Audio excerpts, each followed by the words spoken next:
In this tutorial, I am going to show you how to change a user account type to administrator on Windows 11 computer.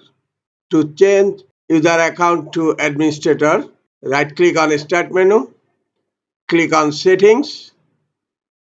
In left menu pane, click on Accounts, scroll down, then click on Other Users. Here, select the user which you want to make as administrator. On Accounts option, you will find a button Change Account Type. Click on Change Account Type. The account type is a standard user right now. Click on the drop down and select Administrator. Then click on OK.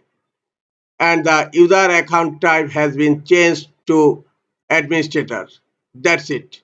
This is the easiest way to change user account type to Administrator on Windows 11 computer.